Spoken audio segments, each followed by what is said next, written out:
Right, Pap.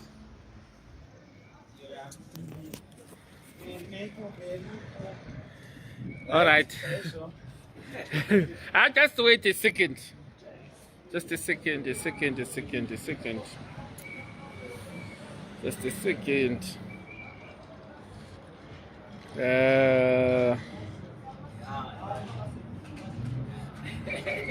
Mr. Nice. Yeah, nice one. Yeah, nice one. It's a very good job. Yes. From Native Funeral Service. You see. The locals and the regional. Yeah. Good afternoon, everyone. We are live in Johannesburg, CBT. Area in Enonzichi. Marshall's Town. Yes. Mkoma Makombe. Murisei. I'm joined by my drivers Edu. Mwene mwane ngari pamotikari yake. Mr. Makombe. Just a second. Page. All right. Mr. Makombe mira zvenyu. Mr. Makombe, murise mdara. Right, Murise, Mr. Minutes. Yes. The next trip, where are you going now? I'm going to Durban right now. I'm going to Durban. Anditika. Yes. How has been your experience working for Great Hope, Mirenya? Great Hope is a very good service. Yes. It's a driver, Tuesday. Semuchairi we Great Hope. I'm very happy. Ne service yatinayo kuvanhu vedu nesu. So as always we lead and others follow. Yes. Right now I'm going to Durban, and on Tuesday I'm going to Zimbabwe. Going to Zimbabwe. Anditika. All right. You are one of the drivers okuti wakatuma mirenyi pamberi pemotikari yenya.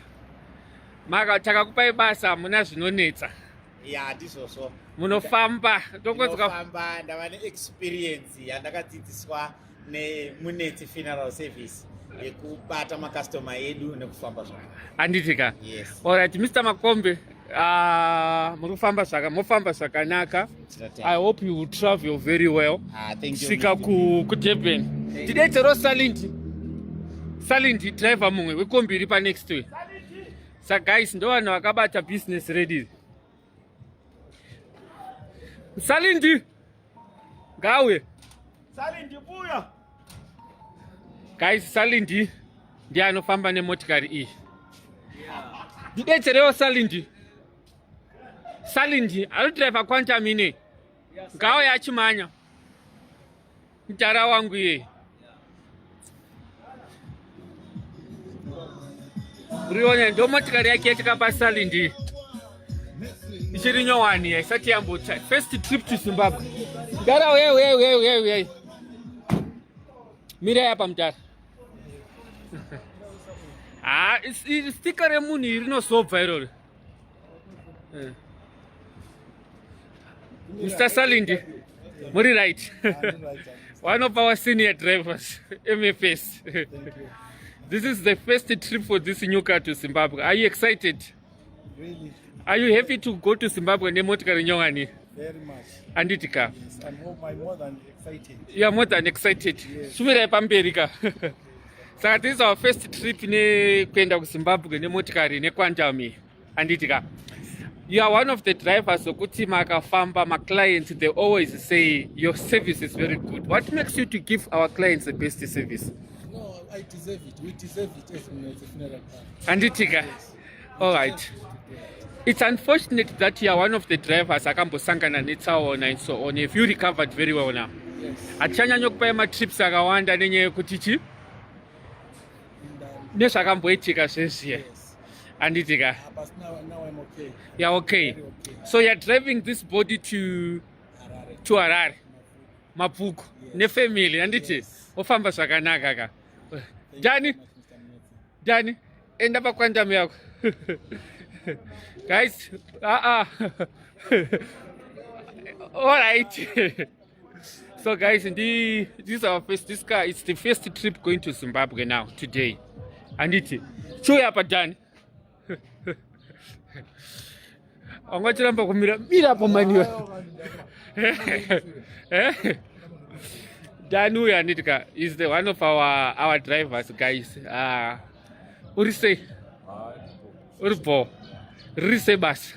So far so good. Are you happy? More than excited. Yeah? More than happy.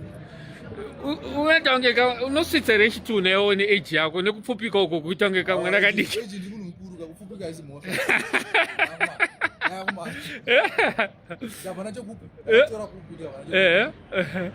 But anyway, yeah, one of the guys kuti wakatuma basa kuti ndafamba nema clients. The clients always say kuti Mr. Munetsi ndakafamba na Dani. Dani is a very good driver. Anditi. Saka pa wakwenda kupi, where's the next trip? The next trip I'm gonna Uruenda ku? Ucharara nasi. Ari kurara nasi Dani, then mangwana ari kuenda ku Cape Town anditi. Anditi ka. Yeah? Tuesday will break again. No, wakaenda mangwana Monday unosvika Tuesday. Saka unodzoka Wednesday. Yeah, unodzoka Wednesday anditi. All right, tiripo. Sure. Tidambotaura on here? Sure boss ne. I'm happy to work with you, boss. I'm very, very, very happy, boss. Are you happy? More than happy, boss. Apana vile msindo imi.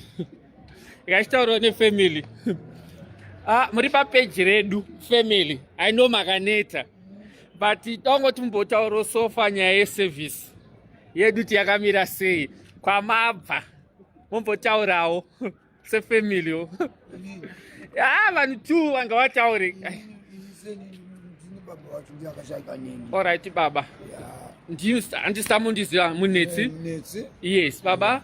Mune hama yenyu yatikuendesa kumabhuku. Anonzi ani zita rake? Victor. Victor. Victor Zviyo. Oh, okay. Ndoitwa Kirk Zviyo. Saka munin'ina wenyu chai blood. Last born. Ndini first born bamai ndiye last. Vakomana 2. Oh, okay. Yeah. Saka ndimeka masara. Ndindasana ndikurangu arimo. Oh, vatakabva navo vaye. Just a background, mukomano yanga ari makore mangani? Ndingamutaka aberekwa 1978. 78. Yes. Aberekwa 1978. Yes. Azoshaika musi wechipiri chapera sonda. I think muri nechipapa already pakomba. Ndinoona panapa. All right, muri papa, yeah. Yeah, all right. Taura henyu. Akashaika rini mukomano? Akashaika musi Tuesday. Yes. Musi Tuesday. I understand kuti company mama tora company takaita neberi takajoina community marai. Yes. Vanditi ende totora port. Tanotora port tikavabhadhara inokwana 1400. Ndavapa 1400 yaiya vatora chituna kuendesa kupala kwavo. Tasvika kuya kupala ini ndakaona kunonaka kweservice yavo. Maprocess, yes. Process yavo yavaita. Ndakati no, panza dzangu yabva yauya. Ikanditi no, ini regai tiende naMunetsi. Kune imwe inonzi Munetsi funeral service. Yes. Ndakati no, ndeinayo. Ndatazaita sei. Vazotora ivavo tafonera kwakauya mukomana anonzi Dani.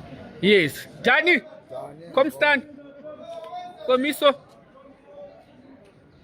Oh, okay. Dani abvauya ndataura naye. Yes. Vakomana vacho vanzi vakutora munhu wepasi pemuti. Pasi pemuti vanzi haana napepa iyeyo munotaura naye. Funga ndopandakazotanga kugumbuka ndikati hazviite. Ini ndakutoenda proza vati akutoenda nawo mangwana kusvika mangwana ndakutosunga nechituna. Poti kutoenda kuZimbabwe straight. Chituna chinoita 1-3-4 weeks kala chiri munomu. No. Pasina zviri kufamba. Ezvinezvi society yavo tikanetsana kusvika ndatiende kumapurisa kana uchida. Saka pangwa kuramba kurilisa bhodhi yenyu. Kuramba kurilisa bhodhi yavo kuti mapepa takaprocessa mapepa tese. Sure. Ndakaprocessa mapepa ndati wakaprocessa mapepa nani? Inini kandini muridzi wemufi. Yes. Ndinofanira kuprocessa ndiripo. Kana kusaina pane panosainwa ndinofanira ndiripo. Ndinosaina nani ndakaisa chigumbu.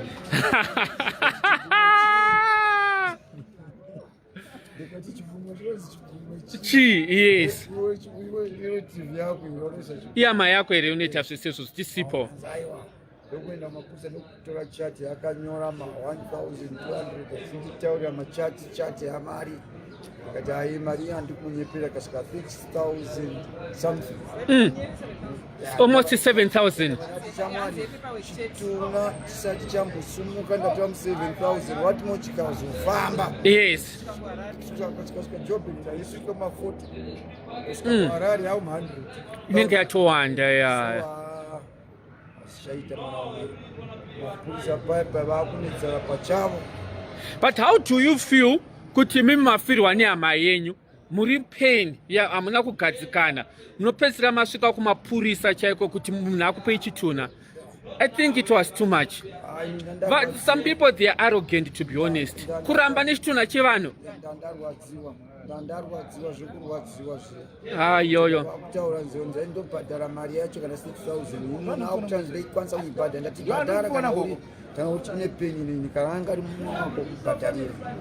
So ini ndatsamwa zvokuti nanhasi. Deka karikenyu ndakakufonera ini makanditi munetsa nditye munini. Vakauya moteyo vakati mota yemutaura yemwakuenda nayi takamiudza kuti munhu wenyu haana nakwanitambo kana chimota makuenda nayi private car. But maona hanti muri papala ka tine handi muri kuona kuti iyi yekutanga ikwantami iri kutoloda iyi imwe iri kuloda iri apa iyi imwe iri apa iyi. Alright. Ayo haana zvavanokuita mudhara. Ayo kana isi ndakagara muCape Town inini, even magangster area ndakaigara inini, ndakagara Menenberg inini, munopisa machona, saka handivhunduke Cape Town inini. Vanzadzi muri right here. Munhu ashaika ihanzvadzi yenyu handiti vatachitaura navava ndi I think mirai nechipapa. Yes. Angachaika ava ndo first born. Yes. And I'm the second ashaika no last born. Saka mangosara muri 2 chete. Yes. Angari munhu akaita sei hanzvadzi yenyu yekushaika uyu? What can in general? In general munhu aida doro, aida zvekufara. Yes. Nekutseka stereka. My friends hope ndozvaida. Ndakawitnessa live yesterday ndichiona vanhu vakauya vangu vakawanda pachitwa burial, pachitwa memorial, papakasviba kudai. Vambakasviba asi pakatika maproblems nenyaya yevanhu vaya veburial. Saka vanga vatsamwa takatadza kukontrola saka kana farewell haina kunyatsoita zvakanaka. So there was an element of sabotage handiti? Yes. And vakahwina kuti tisaite service yakanaka. Sure. Tachinja kubva kuburial takuendesa kufuneral. But chicha makadzidza nemachizva like what you went through kuti munofanira kuenda kumapurisa vakuramba kureleasa body yenyu and so on. It's unacceptable. Kuti where is the spirit of ubuntu? Mafirwa muri kuchema makabva kuZimbabwe kuzotora then undertake kuramba nebody. Zvakandinetsa kuti inini ndakatotumwawo nababa. Yes. Tinotora munhu takusvika takupikidzana kusvika kumapurisa apa uri kuchema. Zvakandibata. Zvakandibata handina kufara nazvo. Pachivanhu pedu handifungi kuti zvinopa picture yakanaka. Yes. But anyway, so far you are part munetsiri Great Hope. Ndiri kufara neservice yatakapiwa and vakatibatsira zvakawanda. Ndifungo dai tisina kuzosangana apa pane chaibuda. I think pamwe chaitota month to Cape Town. Muri stuck. Yes, tiri stuck in Cape Town apa kumba vanhu vakaungana. Vachibvunza body kuti yapape. Takabatsirwa zvikuru. Ndakutenda neGreat Hope Funeral. Ndinoda kuitenda zvikuru. Handitika. Thank you. No problem hanzvadzi. All right. Saka ndachitaura nefamily. Takuchisimudzira. I don't want them to stay more time vari muno muJoburg. Vanhu vari kuZimbabwe vakamirira bhodhi kuti isvike. Ivo vanetawo vada kusvikawo vozorora. Munoona kuti kana bhodhi isati yasvika vanhu vanenge vachingofona mapapi and so on. Saka tinoda kuti zvinhu zvifambe mune zvakanaka. At Great Hope we always try our best to give the good and the excellent service to our clients, especially munguva dzekuchema nematambudziko. I just urge my service providers. Yes, we are in the business, but let's be sympathetic to vanhu vanenge vafirwa. Tisakonzerese more pain now. Kuvarwadzisa tichita zvinhu zvisina nebasa rese. Anditi, we are in this business not to make money, but we've got the heart to save the Zimbabwean community. Those are going to depend in this industry. So anyway, I've spoken kune family mavanzi go vachitestify vega kuti vakanga vapinda mumukanwa meshumba. It is a lesson kwamuri ma family members, especially kana mafirwa. Don't just go to any company kuti company maybe yati yakachipa yakadaya. You need to do your own investigation. Mocheka kuti company ine track record here, ine mabhodhisi akamboendesere kuZimbabwe. Zvinokubatsirai wanditi. And I also want to challenge my community leaders. I know it's a norm in Cape Town kuti vanhu vemaburial society kazhinji kachona munhu akashaika, you take advantage of the situation. Vanhu vanobvisa mari and then muchiti mari ndedzenhamo dzinozotadza kusvika kuma-family members. There's a lot of corrupt activity dzinoitika, especially mumaburial society. Ngatibatsirei mafamilies in the spirit of hatisaiti advantage yokuti vanhu munhu ashaika makufamba muchicontributa mari dzevanhu mobva mavabira futi. Kana maona kuti vanhu vakangwara makuti tichada kukupai mari. This family, they ended up using their money. The burial society had promised that they were going to help the family with the repatriation. Vaibhadhara macost ese, but inyaya yekuti vamwe vachona leadership yemaburial society vanenge vari ma-preferred undertakers avo yokuti anenge achaja maybe 30,000 kuburial society kuenda kuchinzwa pakatacharge kwa 40,000. Leadership yeburial society yopoketa 12 or 14,000. It is very bad and it's unacceptable, and we are going to expose you. We don't want corruption. We are fighting for justice. Let's understand that even pamunopuwa mari dzenhamo dzokuti munhu ashaika, we senzesai mari idzi in a very wise way, guys. Ndokumbirawo, I am pleading with you, mari yabviswa yenhamo inoyera. Ndosaka muchiona kuti isusu tinotozoibata tapedza basa. Imari yabviswa yekuchema yekuti munhu ari kurwadziwa, mumwe ari kuti I'm not able to go to Zimbabwe, ndakubvisoka 200 rand. Then you see vamwe vanhu muida kuita advantage of the situation. Such burial societies, we have to be ashamed, and we are going to expose you. Let's give our community the best service. And it kubatsirana kwakanaka semaburial society, but you don't have to abuse the relay. Imagine this family until 1 p.m., 1 a.m., they had to go to the police station, and the people were refusing to release their body. Chituna chao, inene Munetsi, the body does not belong to me. Family comes back and say, Mr. Munetsi, you are taking the body to Kunyarato, you are taking the body to I respect the family. I don't fight for that. So we should be very careful with what we do. Especially when it comes to my funerals. If I have to show you the pictures of the bodies that we are keeping for vanhu vasina mari, vasiri kukwanisa kutoendesa kuZimbabwe. So please, let's work together as a family. And it is. So from the Great Hope Executive Management, I would like to say thank you very much those who have been watching this live this afternoon. Don't forget about our policy. Tomorrow, I think everyone will be able to anga kukwanisa kubhadhara policy yako. Asati vajoina, that number is still working. And it. Thank you very much. God bless you.